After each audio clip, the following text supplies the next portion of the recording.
Hey, good afternoon, Trinity alumni. Sorry for the delay there. There was a bit of a technical Facebook issue, but we're good. Thanks to Joy and the Alumni Relations and Development Department for having me here today. I'm always happy to speak on behalf of the university, but today we're here for TUgether Thursdays, and we're going to talk about leveraging your liberal arts education to make a career pivot. I'm Trey Evans, Trinity class of 2006. And Joy, anything on your end before we get started? We're good? We are great. We are live, and hopefully we will have some eyeballs on this shortly. So let's go. Awesome. So what are we going to talk about? We're going to talk about who's this guy, how he got to where he is, and then some tips for getting beyond where you are today. We're going to steer away from some hyper-specific examples. And there is Q&A going on the Facebook page. So if you want to type in your questions, Joy will see those and ask them at the end. I'm only going to talk for 5, 7, 8 minutes or so. Then we'll get into those. Quick overview. Trinity BS in computer science, double minor in philosophy and religion. I got accepted into a post-bac program at Yale University immediately following my undergraduate matriculation and applied economics. At the time it was called econometrics, and now it's not. And then I did a mini-mester HBX thing at Harvard recently. I like electric cars. That's an older picture of a pug that's no longer with us called Lando and his little buddy Owsley. I'm an avid skier. Most of you guys know that. My wife's super hot and punching way above my weight class on that one. I think that's me at Disney World and me on my boat up in North Texas. So now you know who I am. Let's talk about how I got to where I am. So into 2006, graduated from Trinity, immediately rolled into a career at USAA. This is a modified version of the speech that I give to graduating seniors in the comp sci department as part of their colloquium class. So it's essentially designed to be hey, you're a comp sci major and maybe you don't really want to do programming or go to grad school in computer science. What are the other options out there for you? It's then been taken and thrown into this TUgether pivot thing.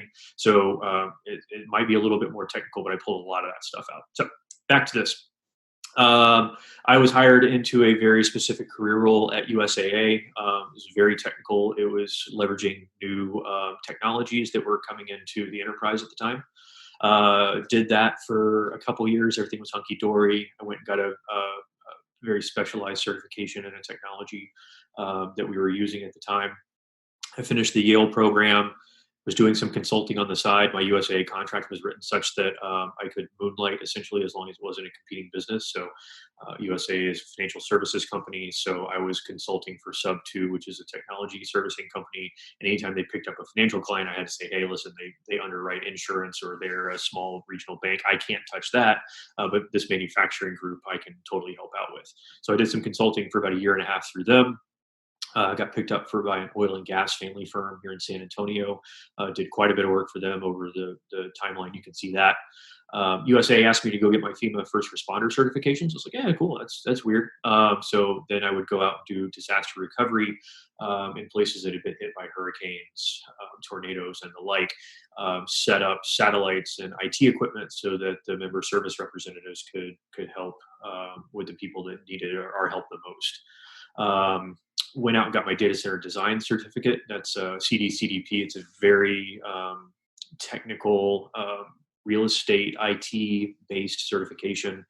And then I decided I was going to go pursue a master's program up in the Northeast full time.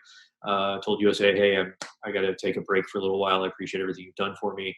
And then like within a month was starting at a new company that picked me up from that I'd have a relationship with a while. So my key takeaways here are really, my focus is all about continuous learning. As a hiring manager, as someone who runs a department, if I'm looking at a resume, I want to see that the person I'm looking at isn't stagnant. They're always adding another feather into their cap. If you've got the opportunity, concurrent employment opportunities are a great way to network, to build and hone skills, to maybe step a little bit outside your comfort zone. And then don't be afraid to try something different. Really, it's we'll get to that later, but the worst thing that you're going to hear is no, right? So continuous learning. I talk a lot about industry-specific certifications. I got my CCNA in high school. That's a Cisco networking certificate. Joy's husband has his CISSP. That's a very, very technical, security focused. There's also CPAs, things that are not in the technical realm. Once you get a realtor, you can apply to get your commercial real estate license, things of that nature.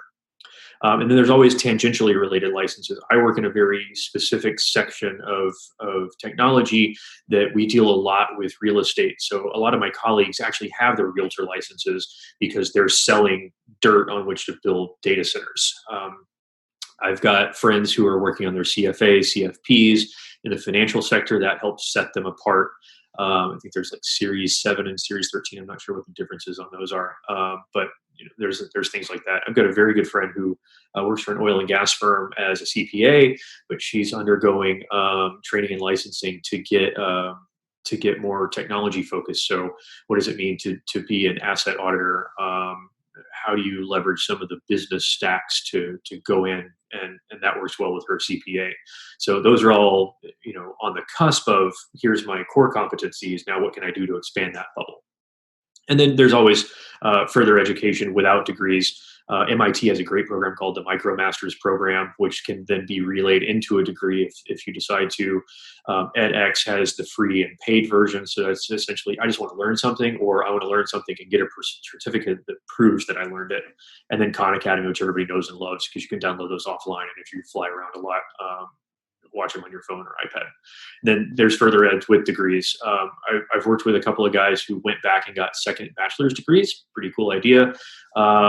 People who are in the healthcare industry but don't necessarily want to do the MBA thing, the HCAD degrees are always a great option. I know Trinity has one of those that can be worked into a working schedule, so you don't have to leave your current career to pursue that. And then as always, there's proficiency workshops. I happen to suck at Excel. I hate using the product. I can mud through it on my own if I want to. So I've taken a couple of classes, both online and in person, as to how to better work with pivot tables, financial modeling, so I don't have to rely on other people. Anything that makes you more self-sufficient is obviously probably a good thing. What else can we look at? Well, we can look at concurrent employment. Consulting and 1099 work are a great way to go, as long as they don't upset your current employer. Easy ways to find 1099 stuff besides networking. There's Gigster and Fiverr and Guru. They're good for building experience, probably not enough to live off of unless you're doing those full time and working multiple projects at once. I've got some friends that have even gone out there and done like bartending and house painting just to meet people and network. If that's for you, great. Also keep in mind this is targeted towards a younger audience, and they're probably okay with being up until 2, 3, 4 in the morning. And then tutoring are great options, right? Because teaching others teaches you. When I've done some tutoring in the past, I always read up on the subject matter before I talk to somebody about it, and I'm learning as I go. And then you can relay those into other aspects of your personal and professional life. And then, yeah, it's okay to be uncomfortable, and not like actually uncomfortable, but at least outside your comfort zone. When I was at USAA, I spent 2 years working on a team, got done with that, earned the Yale course credit hours things, went to my boss and said, hey, listen, I want to try something new. I've been down in the weeds, but I want that 35,000 foot view. And he helped position me to get the interviews internally and start asking the right questions. So what's the worst that could happen? Somebody's going to tell you no, and you're going to keep doing what you're doing. Oh no. So what do you like doing, or what do you dislike the least? And then how do you get better at that? How can you parlay that in? That's questions that you ask internally. And then it's always good to utilize your existing resources and the network that you have at your disposal, right? And this is an easy plug for the Trinity Career Services Department for the alumni networking groups. Each alumni chapter has chapter events that are specific to career networking, and then there are the social ones. So as long as you can get to know somebody socially and then leverage that when you need it, I know I get reach outs all the time from recent grads asking about, hey, do you know anybody in this geographic area? And Joy is fielding those all the time. So find the people that like to help, and there's that story. What is it? Look for the helpers. Anyways, so that's really all I have to mumble about today. Joy, I know that we had a couple of questions come in through Facebook. one, asking about how do I make a resume stand out when applying for a specific position. So anytime I've given somebody a resume, it is targeted to them. When I look at a resume, I want to see a lot of diversity. I'm in a sales role. I'm in a very technical focused area. So I need somebody that understands the space, but I also need somebody that's really good at talking. So they've got a deep depth of knowledge, but also breadth, and can talk to other technologies as well, not just our product and not just our industry. So standouts on resumes are always continuous learning. Some of the things I've talked about, but any papers that you've authored or professional groups that you might be a part of. And then I got a question on the Facebook thing about I feel like I'm too old to pivot. And for those of you that are further in your career, I saw this a lot at the enterprise level, right? If you're in a 38,000 employee enterprise working in the accounting department and maybe want to try something technical and you're a great photographer, Photoshop, it doesn't hurt to go and talk to the design team and see if they need extra help and maybe parlay that at that time. It's always one of those things that's kind of interesting to me. I would never have thought that somebody with a 30-year career in the insurance and financial industry would all of a sudden be doing non-finance work and taking their business analysis position and rolling it into social media. But I worked with someone that did that. And so it's always, I think they're fringe cases and you need to look at what's best for you and your situation at the time. It's totally doable. And there's more than enough people out there willing to help out. So that would be my rambling on that. But Joy, did anything come in during the live session that we need to address? Or did you have anything else that was offline? Nothing additional that's come in on the live feed, but I did want to, you very kindly plugged both the Career Services office at Trinity University, which can be a great resource, and our alumni network. Specifically, I wanted to make sure that we sort of let everybody know, be on the lookout next month. We are setting up some virtual editions of a modified version of our Making Connections events for regionally based groups. And these are really going to be targeted toward the class of 2020 and our younger alumni, 5 years out and younger.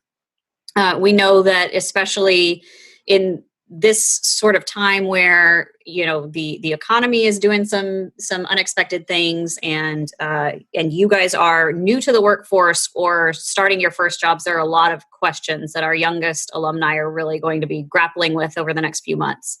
And so we wanted to be able to sort of meet those needs. So those invitations should be going out next week. So just watch your inbox, and we will share some more information with our current seniors and young alumni about those events. Those will be a great way to sort of network and get to know the alumni leaders who are there in the chapters where either you are living now or wanting to be living after you graduate, or you might be willing to move to. So those are going to be hopefully some good opportunities, especially right now, to help explore this topic a little bit more with our alumni network. Well, and I think some of the virtual meet and greets might actually work a little bit better, because the in-person ones are always dominated by your type A personalities, the people that are okay getting out of their comfort zone and just walking up and fist bumping, because we shouldn't be shaking hands right now. So that plays to some people's strengths and weaknesses a little bit better than others. So I like the idea of doing the virtual one, and maybe then looking forward to July, August, September, meeting some of those people in person. So absolutely. Well, Trey, thank you very much for joining us today. Have any other final thoughts? Nah, we're good. Anybody needs anything, feel free to reach out to me on the Facebook page. Reach out to Joy. Really lean on your network, especially during these times that are a little rougher than we would have liked them to be.